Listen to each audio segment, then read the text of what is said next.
pour moi d'être de retour à Sochi en de si auguste compagnie pour m'exprimer à nouveau dans le cadre du partenariat Afrique-Russie.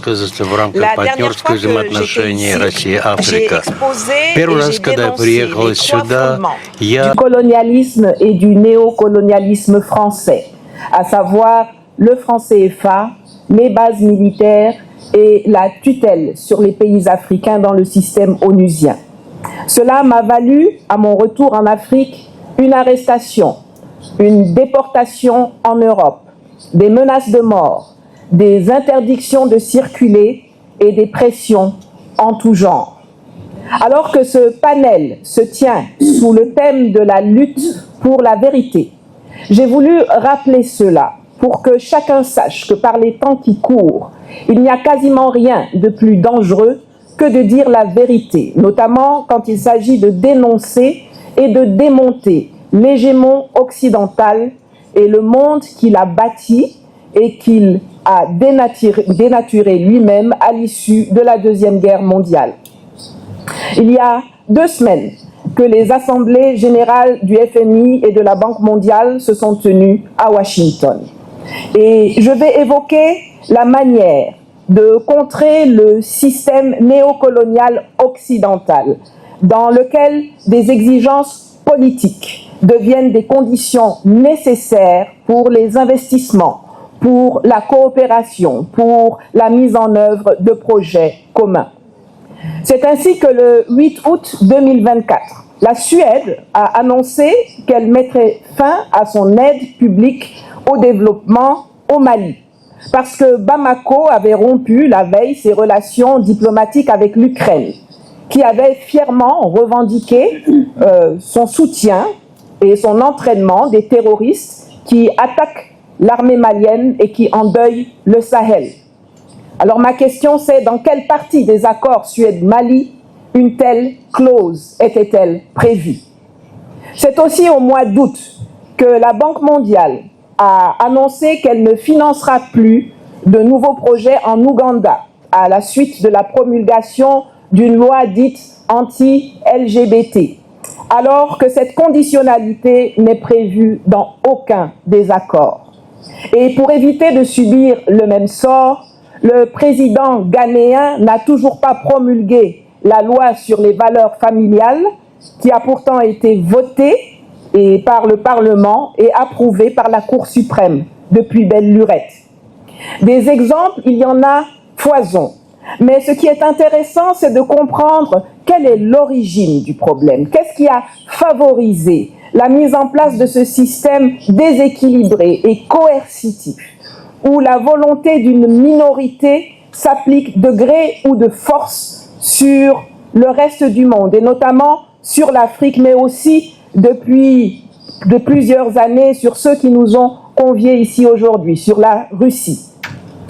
Les anciennes puissances coloniales, accompagnées d'États partenaires et appuyées par leurs multinationales, constituent les facteurs externes du problème, tandis que les classes politiques africaines qui sont en compétition pour entrer dans les bonnes grâces des dirigeants de la métropole et aussi des citoyens mal informés à cause de la propagande mensongère distillée par des médias mainstream occidentaux et aussi à cause des programmes scolaires qui tardent à être repensés, forment le volet local de ce système néocolonial de domination. Les conséquences et les implications de cela sont aussi bien économiques que politiques et elles se traduisent en canaux formels et informels. Sur le plan économique, on se retrouve avec des budgets sous perfusion de l'aide publique au développement, des investissements sous protection politique de la métropole, une monnaie sous contrôle d'échange, un commerce international sous dépendance d'accords léonins ou d'accords non appliqués. Et sur le plan politique, on a des institutions néo-patrimonialistes comme la Banque mondiale, comme le FMI.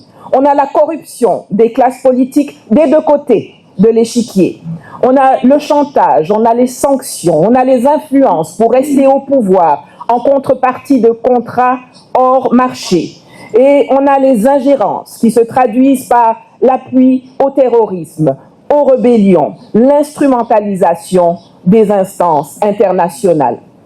Et c'est ainsi que, dans le système actuel, la voix de la métropole et des institutions de Bretton Woods, qui ne votent pas, est prépondérante sur celle des citoyens de la néocolonie, qui restent englués dans la pauvreté et dans les frustrations, victimes de politiques de santé, d'éducation, de formation, de défense, d'industrialisation, inadaptées ou quasiment inexistantes parce qu'elles sont dictées par l'étranger et mises en œuvre par des laquais locaux, qu'ils soient opposants ou gouvernants. Alors, comment se battre contre cela? Comment s'en sortir? D'abord, par une prise de conscience et une volonté politique. Ceux qui osent dénoncer et remettre en cause le système et faire éclater la vérité, qu'ils soient des activistes, des politiques, des militaires, doivent être protégés, promus ou portés à la tête de nos États. Ensuite, il faut établir une cartographie précise et détaillée de toutes les manœuvres, de toutes les connivences, de tous les pièges du système actuel et définir des réponses à chacun d'entre eux. Et puis, il faut travailler à la refonte de la gouvernance des organisations communes internes à l'Afrique et externes au continent. Non pas en se contentant de 2 sièges de membres permanents sans droit de veto que l'on vient offrir à l'Afrique avec condescendance après 79 années d'existence, mais en supprimant tout simplement tout ce qui crée le déséquilibre, c'est-à-dire en mettant fin au statut de membre permanent et au droit de veto au sein du Conseil de sécurité. Un pays, une voix, la majorité l'emporte. Quand on n'est pas d'accord, on dit non. Et enfin, il faut refonder la structure des chaînes de valeur qui ont été établies en notre absence et qui continuent d'être acceptées, parfois même par ceux qui sont engagés dans le combat pour l'émancipation du continent africain. Non, il n'y a absolument aucune raison qu'un chauffeur qui amène le cacao du champ jusqu'au port de Douala, de Tema ou d'Abidjan soit payé 15 fois moins que le chauffeur qui va récupérer le même cacao au port de Anvers, de Hambourg ou d'Amsterdam pour l'amener dans des usines. Il est temps de remplacer les plaintes par une politique offensive, par une diplomatie opérationnelle qui se fasse entendre et qui obtienne des décisions concertées. Et un système législatif et judiciaire efficace et qui protège notre souveraineté et impose le respect des accords. Nous sommes actuellement dans un moment géopolitique extraordinairement propice. Un monde multipolaire est en train de naître. Son architecture se dessine maintenant. Construisez votre influence pour prendre place à la table de discussion de façon tout à fait décomplexée.